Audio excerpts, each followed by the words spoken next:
Hello दोस्तों, कैसे हैं आप। आज की कहानी का नाम है मन। अब यही दिन देखने को बाकी रह गया था। बहू बिस्तर तोड़ रही है और 72 वर्षीय सास इतनी गर्मी में रसोई में एक पाँव पर खड़ी है। जिस उम्र में मुझे बिस्तर पर आराम करना चाहिए, उस उम्र में मुझे बहू की सेवा करनी पड़ रही। हाय रे मेरी किस्मत। मोहिनी जी जोर जोर से बोलती हुई खाना बना रही थी, वो भी सिर्फ खिचड़ी। दादी इतना चिल्ला क्यों रही? आपकी वजह से ही तो राधिका दीदी खाना बनाने का काम छोड़कर चली गई। आपने उन्हें इतनी बुरी तरह से डांटा जो था। अब तो हाउस हेल्पर्स के ऊपर ऐसे हुक्म चलाती हैं जैसे आपने उन्हें काम देकर उन पर कोई एहसान किया। दादी, हम उन्हें सैलरी देते हैं तो बदले में वो हमारे कितने काम भी तो करते हैं। अच्छा भला आ रही थी राधिका दीदी खाना बनाने। आपको उनके बनाए खाने में रोज नुक्स निकालना होता है। कल तो आपने उनके साथ कितना खराब बर्ताव किया। आपने आत्मसम्मान को बचाए रखने के लिए काम छोड़कर चली गई बेचारी।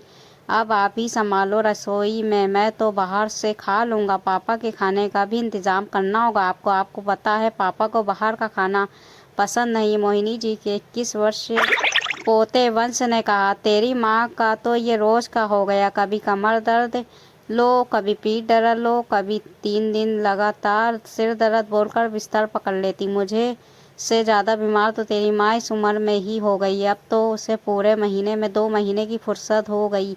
गर्भाशय का ऑपरेशन जो करा लिया है डॉक्टर ने, फुल बेड रेस्ट बोला है। मोहिनी जी बोली। मोहिनी जी की इकलौती बहू थी, 45 वर्षीय सुमन। सुमन 2 बेटों की माँ थी और बड़ा बेटा वंश और छोटा बेटा औरव।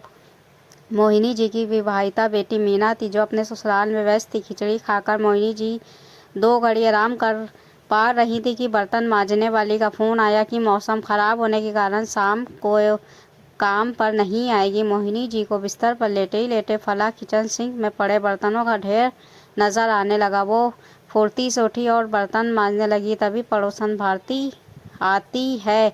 मोहिनी जी ने दरवाज़ा खोला। नमस्कार मौसी जी, सुमन की तबीयत देखने आई हो? भारती ने कहा। अच्छा।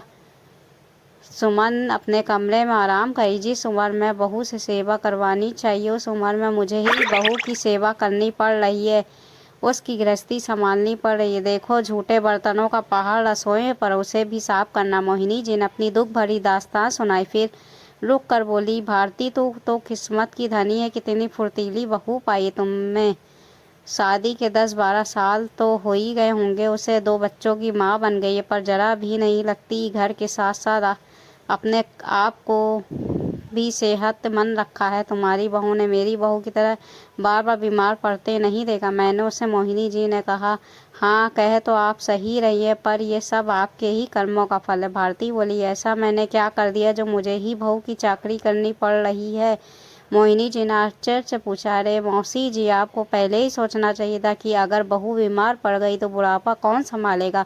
आपने तो बहू को हमेशा पराया ही समझा। जब आपकी बहू सुमन शादी करके आई थी तो एकदम तंदुरुस्त थी। आपने अपने आते ही उसके कंधों पर घर की सारी जिम्मेदारी तो डाल दी, पर उसके खाने पीने का जरा भी ध्यान नहीं रखा। प्रसव के बाद माँ के शरीर में कमज़ोरी आती है, ऐसे में उसे आराम की सख्त ज़रूरत होती। शरीर को पूरी तरह आराम नहीं देने से कई समस्याओं का सामना करना पड़ता है। ये सब जानते हुए आपने सुमन को पर्याप्त आराम और पौष्टिक आहार नहीं दिया। उसकी माँ का तो देहांत हो चुका था, उसके पिता ने आप पर पूरा भरोसा रखा। सुमन की डिलीवरी ससुराल में ही करवाने को राज़ी हुए थे। 40 दिन का आराम तो आपने उसे दिया ही नहीं। 21 दिन होते ही किचन में लगा लेती थी उसे। भारती ने कहा। कैसी बात करती भारती, दोनों बच्चे कोई घर पर नहीं हुए। डॉक्टर इलाज करवाया था सुबह शाम, ना जाने कौन कौन सी ताकत की दवाइयाँ तो लेती रहती थी बहू।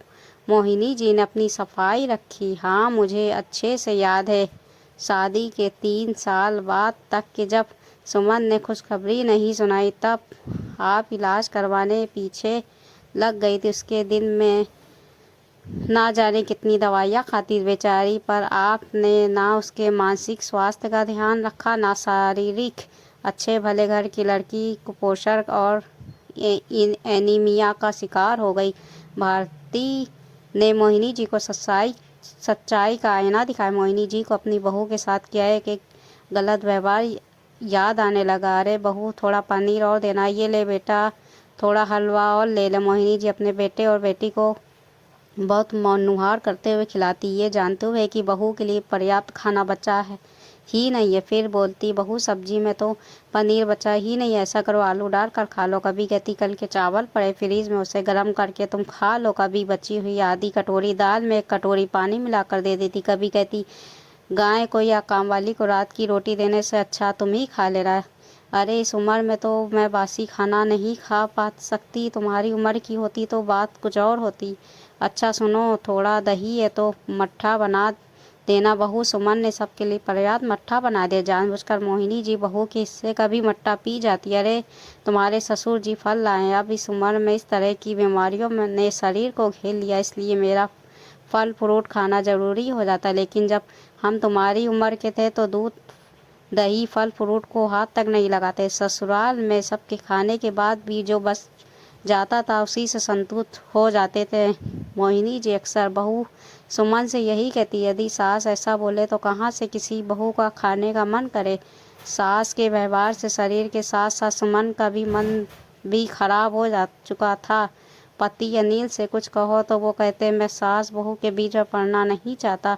वो जानती थी कि उसकी कोई मदद को नहीं आएगा और दोहरे जिम्मेदारी निभाना उसके लिए मुश्किल होता। सुमन जवाब तलब करके बात नहीं बढ़ाना चाहती थी। उसने पास ही के स्कूल में टीचर की जॉब के लिए आवेदन कर दी और जल्दी उसे नौकरी मिल गई। तब तक कि उसके दोनों बच्चे स्कूल जाने लगे। स्कूल के साथ साथ घर परिवारों की जिम्मेदारी सुमन पर ही थी। मोहिनी जी की भूमिका ना के बराबर रहती, उस पर भी सुमन के शरीर में पौष्टिक चीज़ें ना के बराबर ही आ जाती। जल्दी सुमन कमर दर्द, पीठ दर्द, घुटने दर्द और एनीमिया का शिकार हो गए। उसने जैसे तैसे 8-10 साल नौकरी की, फिर नौकरी से इस्तीफ़ा दे दिया। अरे मौसी जी, मैंने तो अपनी बहू को कह रखा है, परिवार का ध्यान रखने से पहले अपना ध्यान रखा करो। बहू की डिलीवरी के वक्त भर के देसी घी के मेवों से भरपूर लड्डू खिलाए उसे, ताकि बच्चा शरीर ताकत से भरपूर बन सके।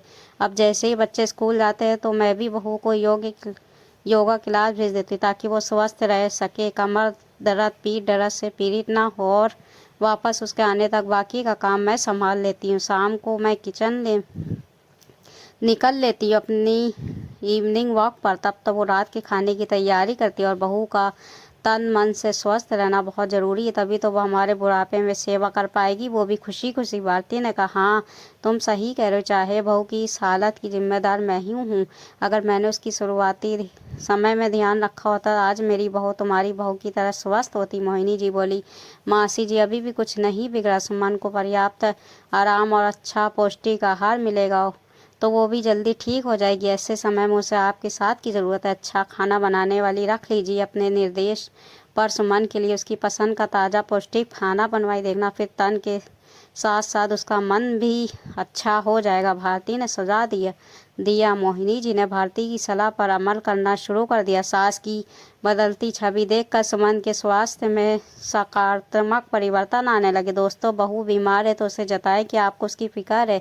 सास को पहल करनी चाहिए क्योंकि घर भी आपका है, बहू भी। आपके अनुभव और समझदारी में आप उससे आगे हैं। माना कि सास बहू के रिश्ते में ये ज़रूरी नहीं कि प्यार का बदला प्यार से मिले, किंतु सास की पहल बहू के दिल में एक स्थायी जगह बना लेती है। प्यार की थपकी तानों की चोट से हमेशा प्रभावशाली होती है। दोस्तों, ये हिंदी कहानी आपको कैसी लगी? हिंदी कहानी अच्छी लगी तो हिंदी कहानी को लाइक सब्सक्राइब शेयर ज़रूर कर दीजिएगा। मिलते हैं अगली नई हिंदी कहानियों के साथ।